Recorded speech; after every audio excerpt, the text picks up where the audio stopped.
These things that people had, that we had as individuals, you know, the organizations, the artists that we work with, the relationships that we had, they were absolutely crucial.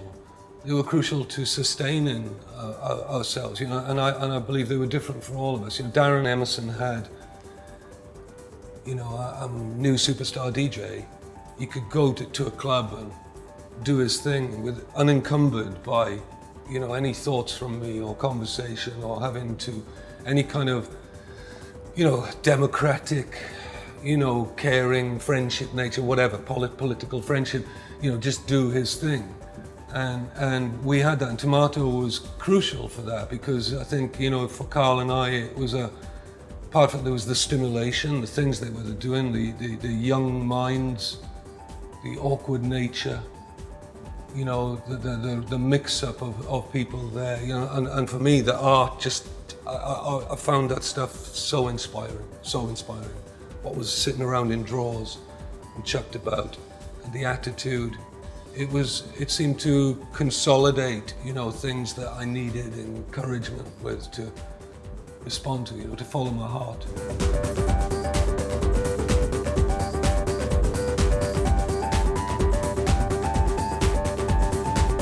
It looked great and it sounded great, and in many ways the whole Tomato, JBO, Darren, Underworld, who was coming into Tomato, the clubs that we were all around, it all looked like it was some kind of wave, unstoppable wave, master plan of it. But we were all just attracted to each other, weren't we? And in pretty much in the same way for some bizarre reason, and we ended up going, yeah, it's a good idea, yeah, it's a laugh, yeah, it kind of feels right, yeah, can I be part of that then? Great, have what I do.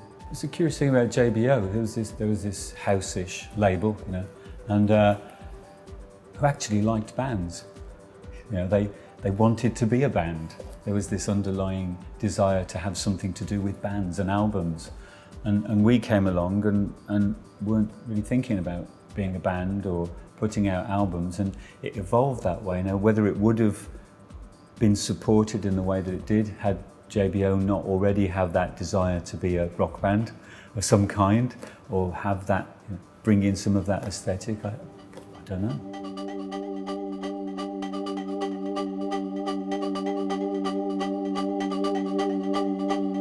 I read something that Karl wrote recently, and it did ring a bell for me. It was a nice feeling to be appreciated, and to feel that the public, that people were listening to the music and getting something out of it, and getting something exciting out of it. You know, lots of feelings of great satisfaction, but, you know, it was real nice. And caution, don't get arrogant, you know. Don't get chopsy, you know, just because you're liked. You know, in my nature, I'm obsessive and spend huge amounts of time in, you know, that smoky studio hole.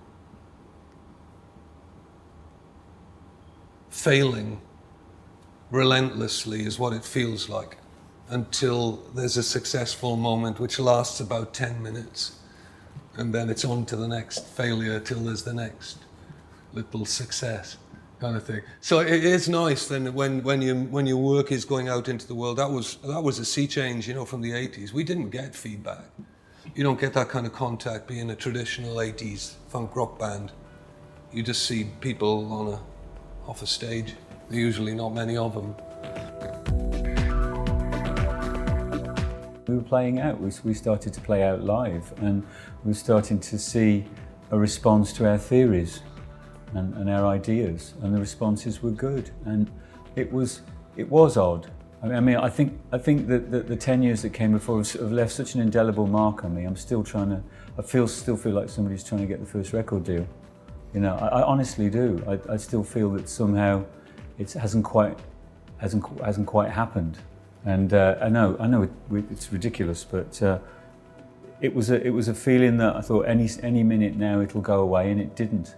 You know, the next record and the next record, and when the NME liked us, you know, we grew up fearing the enemy. You respected the enemy. The enemy were tastemakers. We ended up on the front cover of the Melody Maker, the rock paper that I bought as a little kid to read about my heroes.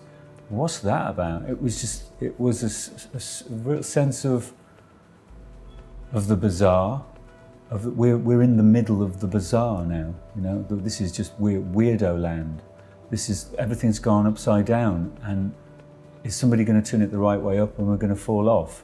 And it didn't happen. It kept going like that, thinking, well, this is weird. Has everybody just taken a weird pill and they'll come to their senses soon?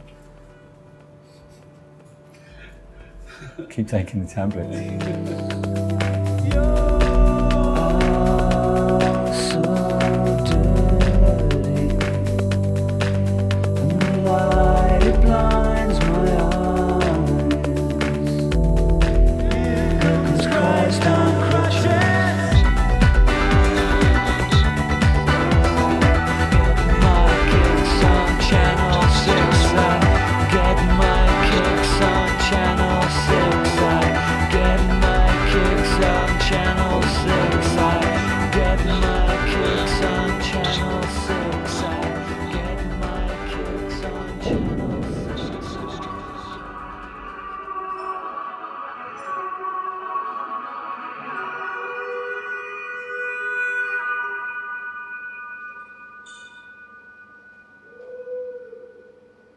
Who got a little whoop? Oh, no, I don't.